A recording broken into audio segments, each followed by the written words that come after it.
देखेंगे तो आपको समझ आएगा। ठीक है, देखें मैंने आपको बताया, मैंने आपको अभी क्लियर किया, मैं आपको थोड़ा सा दोबारा रिपीट करता हूँ। आपने सब्सक्राइब किया तो यहाँ पे आते हैं, सब्सक्राइब करने के बाद यहाँ बेल आइकन आ गई, तो ये आप ऑल बेल आइकन कर दें। जब आप ऑल कर देंगे तो फिर आपको वीडियो मिलेगी, नोटिफिकेशन है वीडियो का वो मिलेगा, अदरवाइज नहीं मिलेगा। तो ये सबसे पहले आप करें, तो जैसे आपको वीडियो मिलेगा हूँ, जैसे आपके जो कन्फ्यूजन है आपकी ख़त्म हो जाए। कन्फ्यूजन ख़त्म करनी है ना आप लोगों की। तो यहाँ देखें पहले रूल में हमने इस्तेमाल किया ना, इज एम आर हमने लगाया यहाँ, उसके बाद हमने यूज्ड लगाया, यूज के बाद आप टू लगाएंगे, टू के बाद आप वर्ब लगाएंगे, वर्ब के बाद आप किंग फॉर्म लगाएंगे। ये जो सेंस देगा, मैं पढ़ाने का आदी हूँ, मतलब ये रोज जो हम काम करते हैं, इसको आप इस तरह भी इस्तेमाल कर सकते हैं, आई टीच इंग्लिश। अगर आपको यूज नहीं आता आई टीच इंग्लिश, तो हम क्या करते हैं, हम जुगाड़ी लोग हैं, हम कहते हैं I teach English regularly, I teach English daily. तो अंग्रेज अगर इस्तेमाल करेगा, जो सेंस होगा आपका, अगर आप आइट्स देते हैं, कहीं पे अप्लाई करते हैं लेक्चरशिप के नौकरी के लिए, तो फार्मूला इस तरह आएगा जैसे वो आपको कंफ्यूज किया जाए, क्योंकि कंपटीशन होता है ना। आई एम लगाएंगे और उसके बाद ही इज लगाएंगे, यू आर का आप इस्तेमाल करेंगे, उसके बाद आपका यूज्ड होगा, और यूज के बाद टू होगा, टू के बाद वर्ब की, ये वाला जो काम है असल चीज़ ये है, वर्ब की इंग फॉर्म होगी।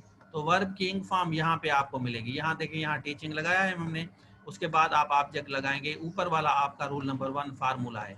ठीक हो गया। तो ये बात समझे, ही के साथ इज होगा, यूज्ड के बाद टू इंग फॉर्म आएगा। इसी तरह रूल नंबर सेकंड, अगर सेकंड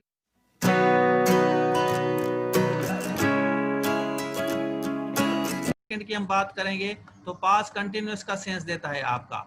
इसमें हम सब्जेक्ट के बाद वाज लगाते हैं, वाज के बाद वर लगाते हैं, यूज्ड लगाते हैं, आप टू लगाएंगे, उसके बाद वर्ब की इंग फॉर्म होगी, और आपके बाद ऑब्जेक्ट होगा। ठीक हो गया। तो याद रखें एक चीज, I use to, I was use to, यहाँ टू के बाद आप इंग फॉर्म देंगे टू लाइब्रेरी। ये जो टू है, ये लाइब्रेरी वाला जो है, ये बेसिकली गो का टू है, इसको कंफ्यूज मत करना। आई वॉज यूज टू अब नहीं जाता, यूज टू मतलब कंटिन्यूसली जाता था, हफ्ते में 5-8 दिन जाता था मैं। ठीक है, to library for reading purpose. तो यहाँ अगर आपका वर होगा, तो वर के साथ आप दे लगाएंगे, यहाँ अगर आप दे लगाएंगे तो दे के साथ आपका वर्ब होगा, ये बात आप समझें। लेकिन आपको जो टेस्ट में दिया जाएगा इस तरह नहीं दिया जाएगा, आपको थोड़ा सा मुश्किल दिया जाएगा, वो भी बताता हूँ आपको वो किस तरह होगा। थर्ड रूल है आपका सिंपल पास्ट है। अब सिंपल पास्ट में हम सब्जेक्ट लगाएंगे, सब्जेक्ट के बाद यूज लगाएंगे, उसके बाद टू लगाएंगे, वर्ब की हम फर्स्ट फॉर्म लगाएंगे। ये 3 रूल है आपका, ये रूल नंबर 3 है आपका, 3। ही हम लगाएंगे, ही के साथ हमने यूज लगाया, टू लगाया, प्ले लगाया, उसके बाद आपका ऑब्जेक्ट आएगा। ये सेम रूल आपको थर्ड वाला मैंने बताया। अब ये वाला जो रूल है आपका, he uses to waste time, ये वाला आपका गलत है, ये सेंटेंस ही नहीं है। He uses to waste time, he waste time, बस सिंपल लगाते हैं, इसलिए ही वेस्ट हिज टाइम।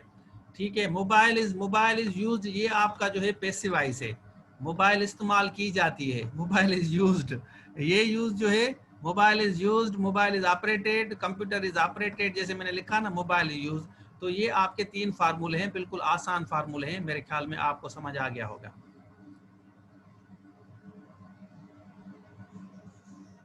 अब आपका कोई सवाल है तो आप सवाल